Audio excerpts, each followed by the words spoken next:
Welcome to the Common Good Podcast, a conversation about the significance of place, eliminating economic isolation, and the structure of belonging. My name is Rabbi Miriam Turlenchamp, and I'm your host. For this week's episode, Jolie Taylor and I speak with Reverend Ben McBride. Ben is a native of San Francisco, spiritual leader, and longtime activist for peace and justice in the Bay Area.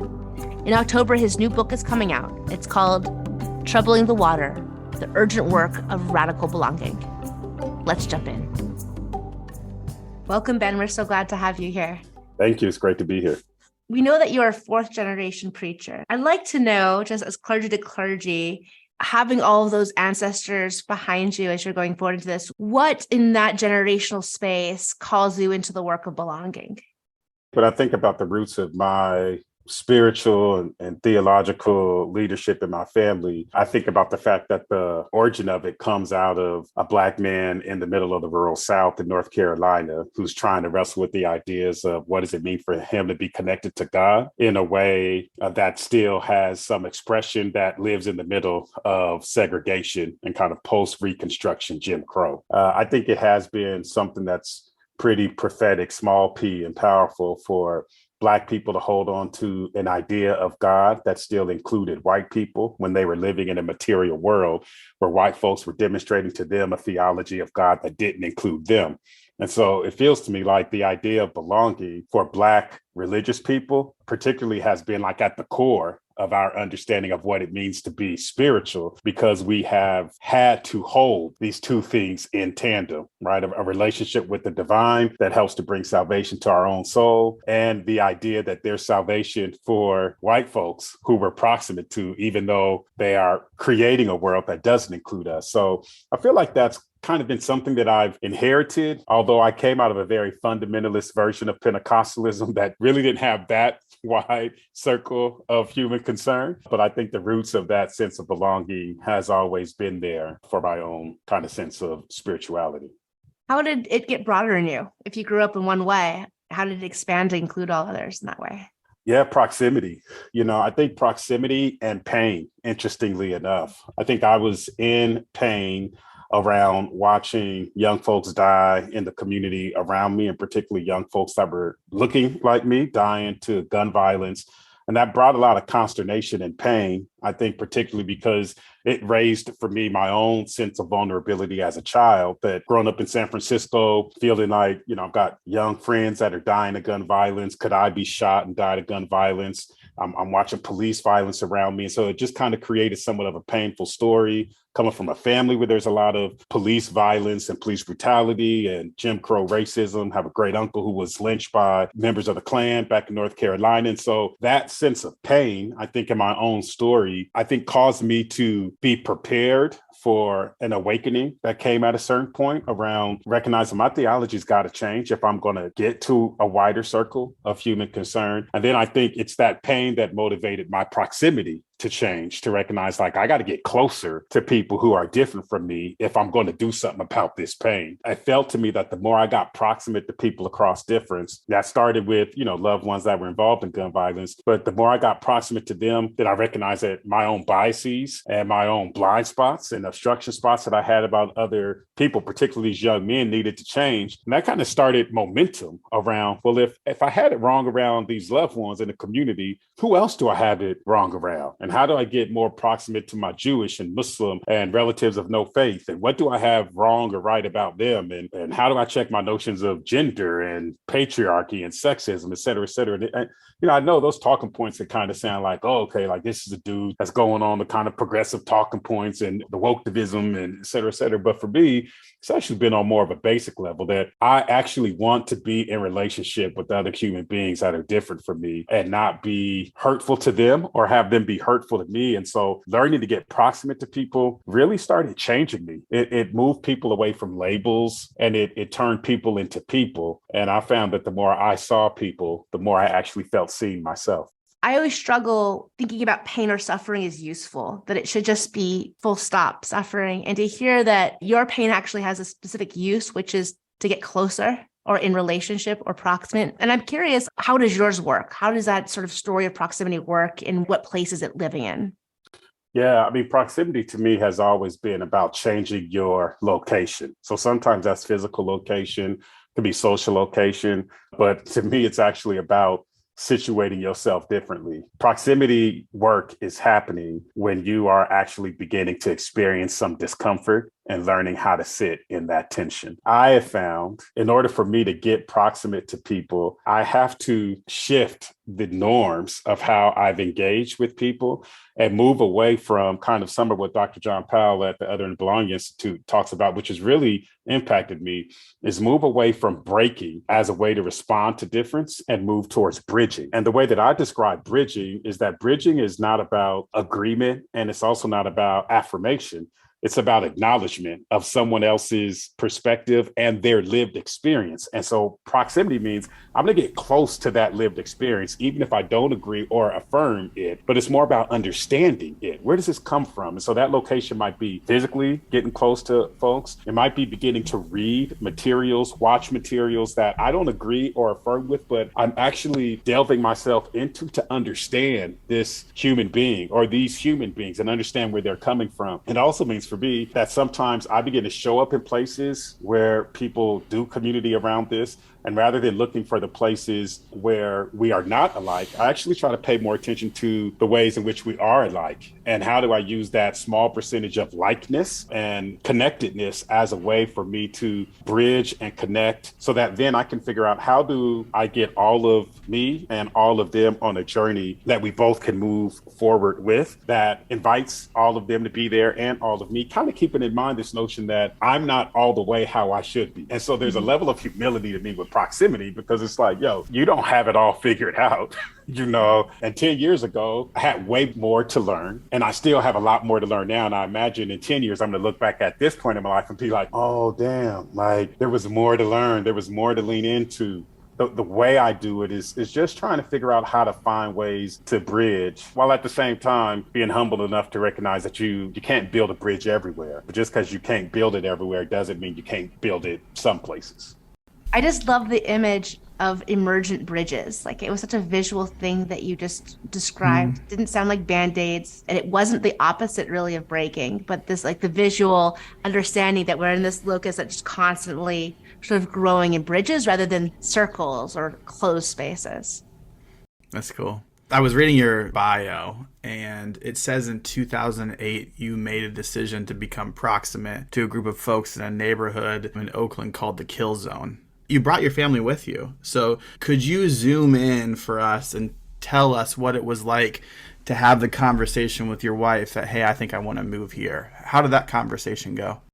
It's hilarious because this question has been the most fundamental question asked to me over the last 10 plus years after people know that we relocated to the Kill Zone. I think one of the things that we fleshed out in that conversation was a couple things. One, I wasn't as honest with her about what we were really doing, which is something I kind of bemoan a little bit. I lacked courage at that time to say, like, hey, this is what we're doing. We're actually moving into this place. And this is really the dynamic of it. She didn't even know it was the Kill Zone.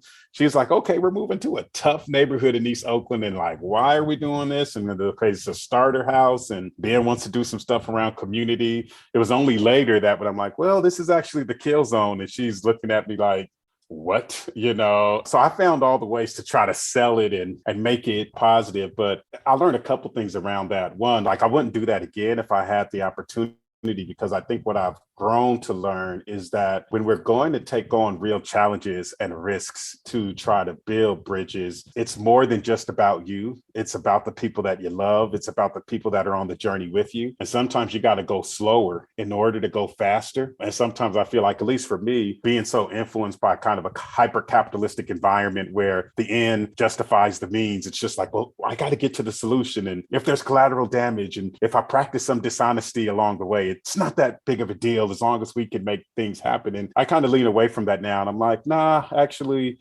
go slower, where you can bring people along the journey. But as it relates to, I think, the impact for us as a family, there were some things gained and there were some things lost. I think myself, Janelle, our girls, we grew in terms of really being able to have big hearts and a consciousness that has informed kind of the work that we're doing now with Empower. But I think some of the things that were lost was there were some things that my girls needed in terms of just like being able to go outside and play and being able to walk to the store and just kind of dynamics around socialization that were some things that probably got lost. And now what I recognize is I actually should have invited all of them to participate with making that choice rather than me kind of making it. So this to me is kind of the tough part around bridging too, because like I can make the argument and say, well, because I moved into Oakland along with many others, like we were able to reduce gun-related homicides by 50% in Oakland over 5 years. And we saved these hundreds of lives. And yet I'm like, and I wasn't super honest with my wife along the journey. And my daughters missed some things that maybe if we would have gone a little bit slower, we could have got to both of these at the same time. And so it's a big learning for me around this notion of managing the aspirations of what you have for the broader society while also recognizing that the people we love the most aren't people that should somehow be discarded or their agency being discarded. And I think I've really learned the notion that true belonging is really about co-creation. And it's about not taking agency away from people, but actually inviting people to be co-creators in the thing we want to belong to.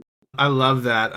Could you just go a little bit deeper? It feels like there's some tension there for you between the calling to be an agent of peace and belonging and change in your community and then to be a father, a husband. How are you sorting out that tension now in terms of how you're thinking about your calling in this work and in this life? Yeah, I mean, I think what I really embrace now is the notion that I'm just human in this conversation. I'm not superhuman and I'm not subhuman. I'm just human. That means I've got limitations about what it is that I can do. And my awakening around the notion of gun violence and police violence, it happened a lot when big things were happening around the country in the US around what had been happening in the hood on everyday basis for the last 30, 40 years. But then Michael Brown was killed in Ferguson and just all these kind of dynamics. And I'm being a rapid responder to all of this work. And I think in my brain, coming from a Christian tradition as well, where it's like an version of Christianity that I had, which was like rooted in this notion that I'm supposed to be some kind of salvific figure. Like it's almost like a Batman version of Christianity to me, which you kind of like, I'm gonna swing in on this rope. And now I think what I've appreciated more in this tension is that my role as a dad, as a husband, as a son to my parents, as a sibling to my siblings is sacred. And it must be treated with a level of sacredness while from that rootedness, I try to offer something to the broader community. But that trading one for the other is actually not the invitation that I think faith and spirituality is asking of us. I think it's actually inviting us to hold those that you love, take care of those relationships, and then to actually find ways to give of your excess to the larger story that leaves room for others to do the same. And I think a part of it for me the tension has been learning how to slow down in an environment that has commodified time and people and the land and everything. And it's just like, you're only as good as your ability to produce. Because for me, a lot of this work comes out of a deep belief that the divine, whether people hold that in their religious traditions or people hold that as kind of universal ideas of love, and justice and freedom, these ideas will prevail over the larger arc of time. I might not get a chance to reap the benefits of all of them in my lifetime, but I get to contribute to the motion and the movement. And I'm catching a wave of those who've come before me. I'm contributing to the wave of those who will come after me. But it's been having to be a little bit more humble in the orientation and recognize I'm not the CEO of the world changing. I'm just a sojourner on this journey of life, and I get to contribute. But it's been tough. It checks my ego. It makes me have to slow down, take deeper breaths. But I do think in this momentum change, which has happened big for me since the pandemic, because I was on the front lines. I mean, leading marches, shutting down freeways, flying from city to city, trying to be Batman. And I think now what I've realized is that the spirit, as I understand that, is not asking me to betray myself, betray the people that I love, betray my sacred relationships. It's actually inviting me to contribute from my excess and trust that folks of my tradition, folks outside my traditions, folks of no tradition will all be making contributions from their situatedness, and that we'll get there when we get there. I was thinking about those adrenaline moments of flying from different cities, and I think it makes sense to dismiss it or check it or have humility around it for that sort of savior complex that probably most of us in some ways have. But I also think that there's reason that we think that, because it actually is true, and that there's an adrenaline to being around people and in places that, like, no, this is the moment. Actually, this is the all hands on deck. And I'm wondering if we were feeling that in 2020. I was expecting after Kansas City to have another one of those moments because it was so egregious. Like, how? And then is it crazy that we're not in the streets? Are we tired, or have we understood that there's balance, or are our hearts just so broken we actually just have to stay home right now? Like, what do you think is happening now? I think what's happening right now is it's a little combination of a few of the things I heard you say.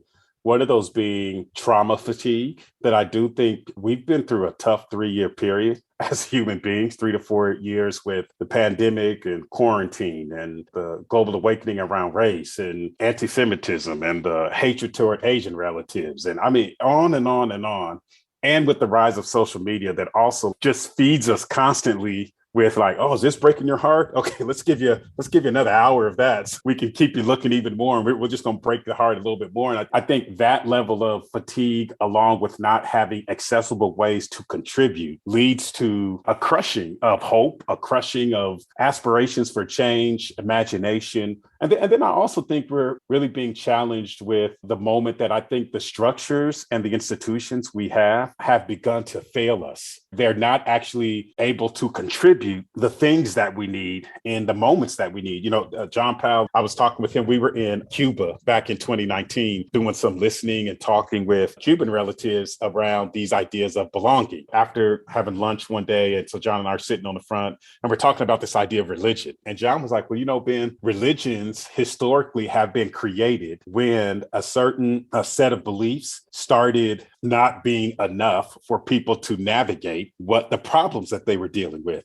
And he said, you look at certain moments of before Judaism, as we've come to know it, formed, people had certain beliefs, and then Judaism emerged because it was kind of a certain way that people needed to hold it. And then some people couldn't figure out how to hold it within that conversation. Then you see the emergence of Christianity, and he talked about Islam, and he went into all these other different dynamics. To me, it was lifting up an interesting question around, do our spiritual beliefs as we know them have what it is that we need? And the way in which we practice them, do they have what we need in order to respond to the problems in our world? And if they don't, do they need to evolve? Do we need something else? Which is a really interesting question for me as like a born and raised fundamentalist Pentecostal guy, which I'm like wondering, do we need something else? And or are the institutions and the structures that we have in terms of the way we've thought about Congress and policing and government and the private sector and all these things that we've relied on in the past, that, hey, like if you do these things and if you have these institutions, they'll contribute to like shared public safety and public security, and whether it's trickle up or trickle down economics, depending on where people sit in terms of these arguments, like these things work. And it feels like now we're sitting in this place of like, no, I'm not so sure. Like I went to college and I've got a bunch of student debt that I can't pay for, and I can't get a job, and I don't know whether do I want a student loan relief or do I not want it? Do I want a job? I mean, if I'm in the prosperity Christian gospel, it's telling me I can praise my way out of this situation. And folks are like, I did that for a couple of years. That didn't actually help my student loan. Then you got people on the social justice side. It's like, if we pray against this policing, or if we go do the protest down at the Ferguson police station, like a lot of us did in 2014, if we go to jail, then that's what will leverage this moment. Then you do that, and that still didn't work. Darren Wilson is still a police officer, likely somewhere in some white suburban community. It leaves us in a place of, I don't know what to do. And I actually think the moment we're in is we need to start co-creating something different that can serve the future. But I think it's actually going to take people across difference coming together and beginning to figure out, what does a new shared spirituality look like? What do new institutions and structures look like? I think the other big obstacle to that is we're also being polarized politically now. There's a study back from, I think it's 2018, the lethal mass partisanship study, that said 18% of Republicans said they felt the country would be better if the majority of the Democrats just died. But I think it's 24% of Democrats said they felt the country would be better if the majority of the Republicans just died, which says to me that 1 out of 5 people are already in a pre-genocidal moment where they're like, I don't necessarily have to do the killing, but I'm fine if somebody else did. And I feel like, the stories around the Jim Crow lynching era,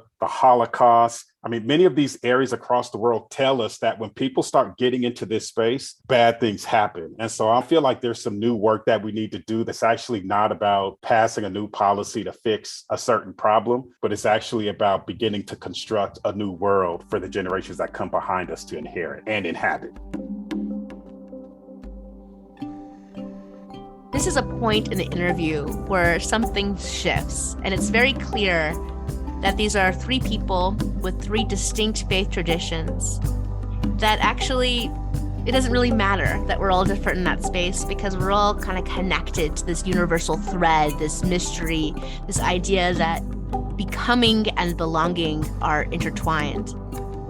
And as I'm listening to Ben and to Joey, all I can think of is this poem in our prayer book, in the Reformed Jewish prayer book, about becoming. And it's right next to this Hebrew prayer on abundant love and what that looks like. And the beginning of the prayer says, we're called forth, lech lecha. And it's a callback to when God calls Abraham to leave everything he's known to become something. What's beautiful about this poem or this prayer is that it acknowledges that there's great hardship in making the difficult choice to become something else, to go proximate with other human beings, and to follow the inner voice that's calling us into another chapter.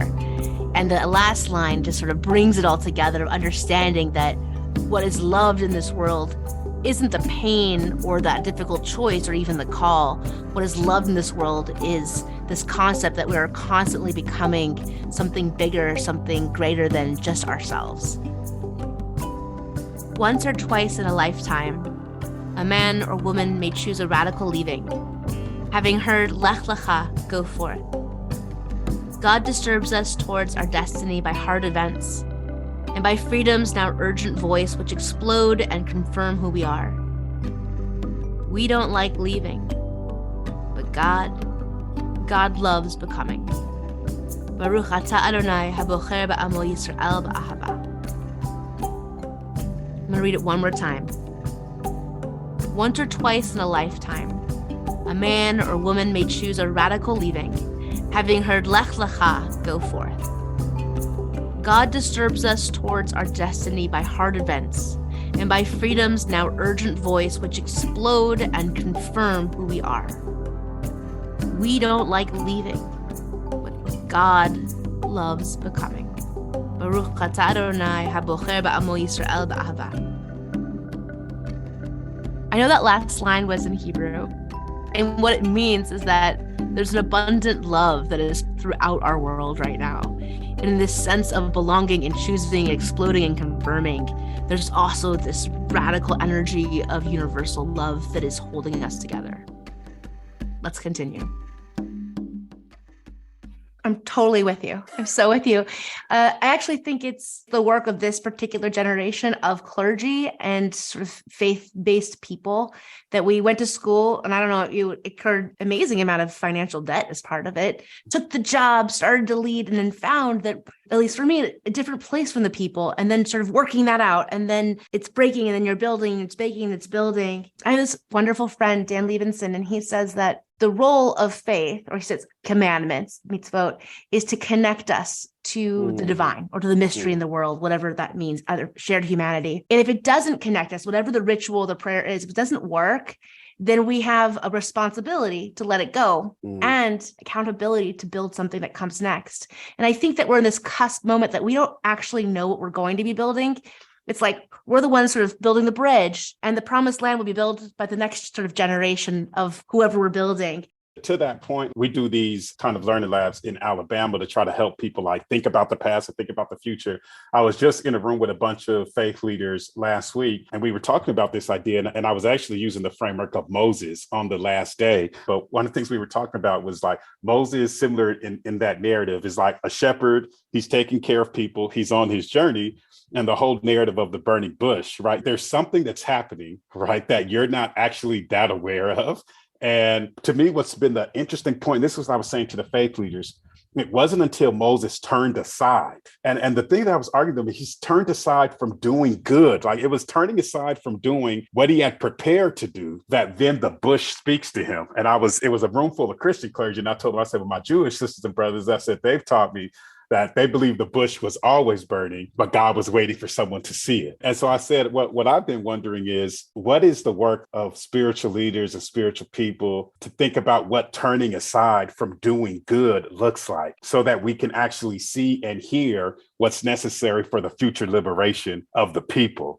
But it's so counterintuitive to like stop doing something that's like getting me money, getting me affirmation, getting me now likes on social media, to start figuring out some like esoteric problem that we don't know what we're doing. I think is the challenge that we're facing, but it's, to me, imperative that it happens. I agree. I think it's part of the abundance narrative. So on the podcast in Biblical Proportions, which was wonderful, he was teaching on that same text, and he said that he believed that the narrative around the bush was actually much older than the baby part, because Moses is like, who am I? And instead of God being like, yo, you were the baby who was saved, and then this happened, like, come on, you know the story. Actually, Moses might not even have been an Israelite, right? That's why like the whole like weird thing in the desert, like, that we are each called into a moment. What would it mean to start that story there, like at the bush? And then we just build this prequel, like, okay, we got to figure out why we got here. And I feel like so much of our stories that guide us in this work, we have to figure out where our starting point is, instead of like, it doesn't actually matter. Like the bush is burning. So like, what now? Yeah. The potential for that interpretation, because Moses goes to God and he's like, why did you choose me? Like, why did you choose me to do this thing? And the answer should be, well, because you were born in the palace and the Pharaoh and all this stuff. And instead he has this whole other explanation. But the idea that maybe the story starts there allows for us to imagine how our story could start here in this moment, right? Like maybe what all the stuff that's run up to this point isn't really the central narrative of our lives. It allows for possibility and for co-creation that you're talking about. And so the question for me that just automatically comes from that is, and I know you don't want to be prescriptive, but have you seen seeds of what the new world could look like in the work that you're doing? Yeah, I mean, I feel like I have in micro levels and in experiments. When I think about, let's go back to a part of my little kind of origin story, my origin burning bush, if you will, right, was beginning to see Oakland on fire with a lot of gun violence. And it's not that it started when I saw it. It's like when I saw it, it started for me, right, in terms of, okay, here's the invitation.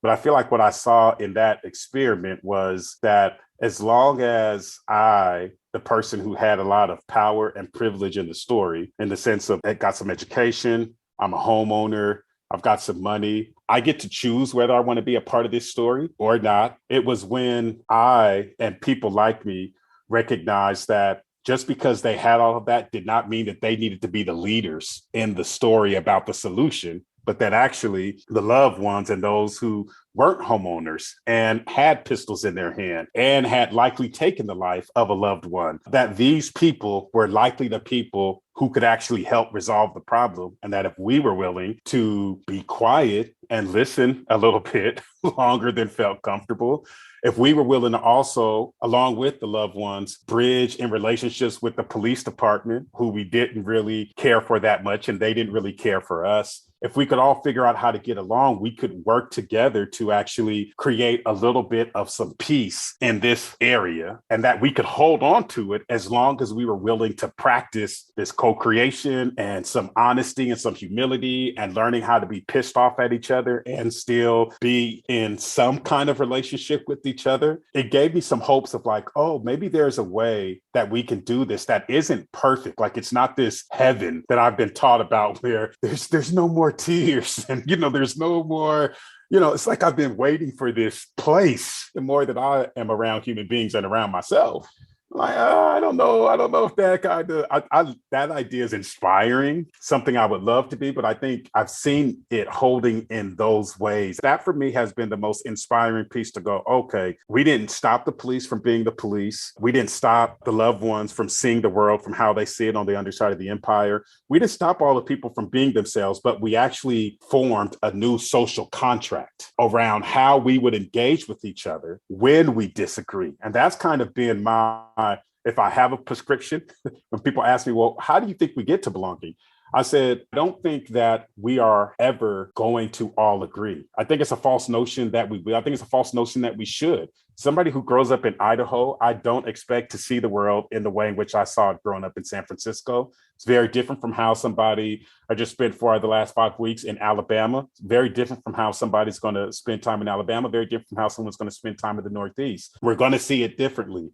The question is, can we come up with a new social contract around what do we do when we recognize that we see it different? And how do we commit ourselves that violence is actually not on the table for how we engage with difference? But we now develop these new practices, which that's what I feel we don't have. America, to me, is built on, you don't see it my way, I'm going to kill you. And then I'm going to take what you have and I'm going to send a signal to everybody else that this is what happens when you don't do it my way. And my concern in the political dynamic of somebody who's been engaged in that over a decade is that's now kind of what we've done. We're going to build enough power, not to co-create, but build enough power to dominate. And so if I'm on the left, I'm going to force anybody who's not on the left to see it my way. And if they try to not see it my way, then we're going to get violent until I signal to enough of you that you're going to do it this way or you're going to experience violence. I think that the invitation to nonviolence as a must with a new social contract that is built for what we do when we disagree, that's the prescription that has to happen. But then there's going to have to be a lot of resources, human, financial, time, et cetera, to maintain that contract. That's, to me, a whole new way of governance. It's a whole new way of being together. I mean, I've been arguing, we need to make sure everybody's in the circle of human concern, even those we disagree with the most. Now, just because I want them in the circle of human concern doesn't mean I need to be most proximate to them, because some of us are going to bridge. We're going to live in what I like to call the radical middle, where we're trying to figure out how to hold these perspectives across difference. But there's some people that's like, I'm not going to do that. But I think the social contract has to be, can you still see the person? Let's say you're on the side like where I live. I live on a place where I believe that the government does not have the right to tell women what to do with their bodies around anything. I also want in the circle of human concern for there to be somebody in that circle who believes the exact opposite. Now, that likely means around the notion of like choice and the idea of abortion. We're not going to get along around that. We're going to have some different ways of being. And I'm likely going to want to try to build up enough people power in a democracy to make sure that the things I care about in terms of women being able to have agency over their own bodies, that is something that they can do. And this other person might be actively working to do something different because they have a different idea around personhood and all of that. But I want to figure out, can we have some different agreements around what we do when we're in disagreement? And the end goal is not me going to kill the people on the other side or put them outside the circle of human concern because they have a different point of view, but that we struggle long enough to come up with some new agreements about how we're going to move forward. There's this Jewish sacred story, a midrash, about a holy encounter with heaven and hell. So God wants to give Abraham a reward, and the reward is to be able to see a glimpse of the kingdom to come and heaven and hell. And so first he takes him down to hell, and there's this gigantic table set forward with a huge feast. And there are people all around it, and they're completely emaciated because even though they have spoons in their hands, their elbows are bound and they cannot reach the food. And he's like, I cannot stand this. This is so awful. Get me out of here. Take me to heaven. And he gets up to heaven, and there's a huge feast table full of food. The people have long spoons. Their elbows are bound so they cannot reach their mouths, but they are feeding one another. And I think in at least my tradition, right, heaven, hell, it's all the same thing. You're all bound in the same way. You all got the spoons and there's enough food, but it comes down to like who the neighborhood is really and how you're going to do it. And you just really woke that up in me. So thank you for bringing that to my space. I love that. I love that. You're going to have to send me a note on where I can find that so I want to sit with that even more. I love that. So this idea of belonging is sometimes one of those words that kind of means everything, and so it sort of means nothing, right? Yeah. And you're just about to release a book in October called Troubling the Water, The Urgent Work of Radical Belonging. And you have a very specific definition of belonging, right? And so I wondered if I could slowly read this definition for us to try to capture all the nuances of what you're trying to get at. And I wonder, as you're listening to this definition, if there's one particular part that's illuminated for you in light of the conversation we're having. So the way that you define belonging is the active and ongoing practice of building shared humanity by bridging across difference, leading to co-creation around the structural and cultural challenges that leave people outside the circle of human concern. So what's striking for you now as you hear this definition? Yeah, as much as somebody who wants to get away from wonky, I always find myself right back to wonky. What I would say to me when I think about belonging is it is about moving from nation to sharing of power with people across difference. To me, when people are experiencing belonging, it's when people are able to share power with people across difference. To me, that's how belonging situates itself differently from inclusion. Inclusion is this notion of I get to participate in the thing that those who have come before me have created. But nobody is asking the question whether that thing should exist as it is or exist at all. Belonging to me is asking a different question, which is, can we build something together that involves people who are different but share power as we build it? And it's a practice. To me, belonging is less of a destination as much as it is the practice of sharing power to create what it is that we need to have. And so what belonging looks like to me in 2023, it's going to look very different from what belonging looks like in 2033, because the world will change and we need to be in the active practice of knowing, we know that's what belonging felt like then, but what is now the question asking of what belonging looks like now? As white people in the US become the minority, which is going to happen after 2040. To me, these deep questions around what belonging looks like, we're already, to me, seeing white folks asking these questions and some of them not asking it or engaging in the conversation in the best way. I mean, I think a lot of white brothers, in particular, a lot of these young white brothers, and I'm not making apologies for people that show up with terroristic acts, but I do think the psychology behind a lot of this white terroristic violence is a lot of white men not knowing how they fit in this changing country that does not have the white man as the savior of the world and the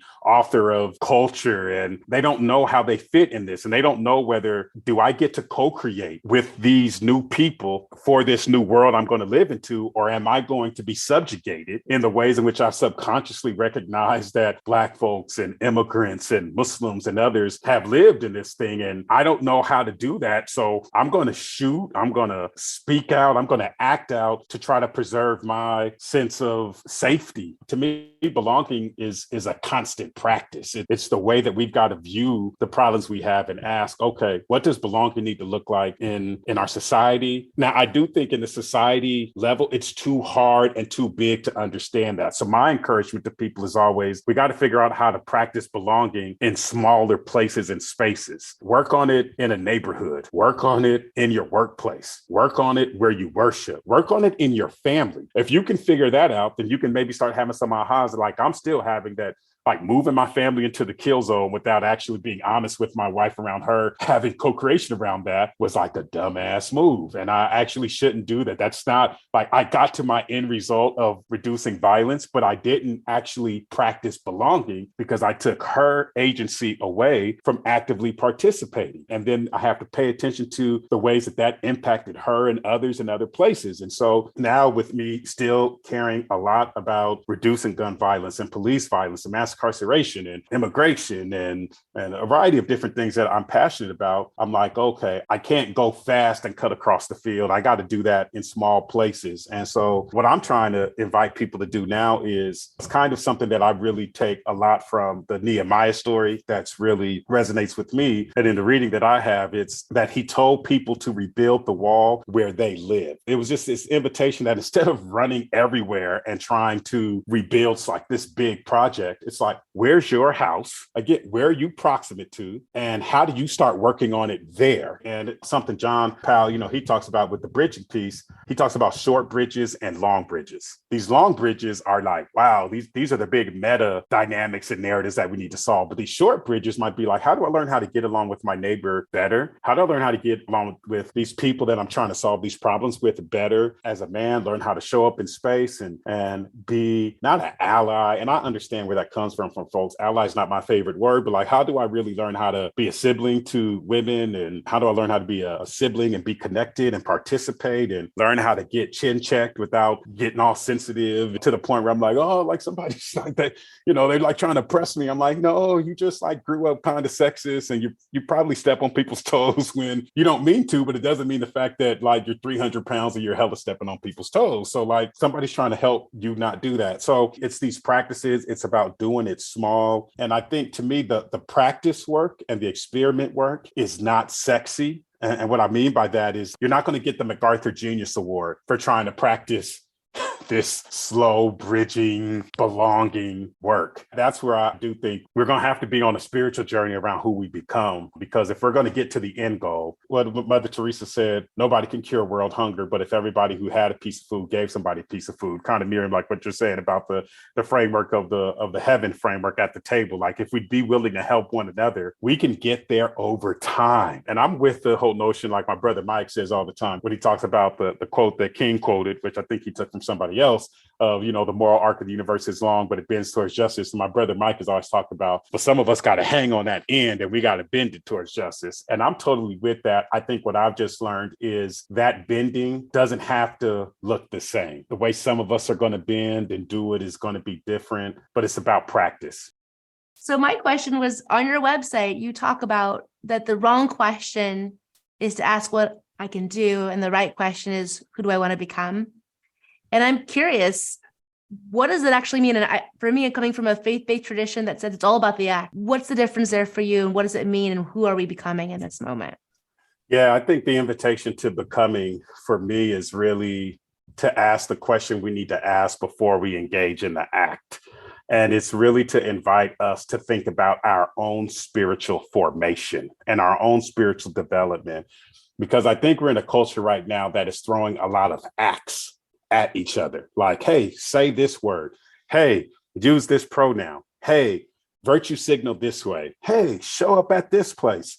And so we're all so busy taking the prompts like, okay, I'm going to show up this place. Oh, I'm going to show up this place. I'm going to say this thing, that I wonder if the actual formation of our internal spiritual infrastructure is not allowing the opportunity to really evolve. I have the benefit and blessing to be the dad to 3 girls. And so watching each one of them enter the world, coming out of Janelle, and then watching, like my oldest daughter, Brittany, is 22 now. And so I watched her come into the world, and now I kind of watch her walk around in the world, and I've watched her become.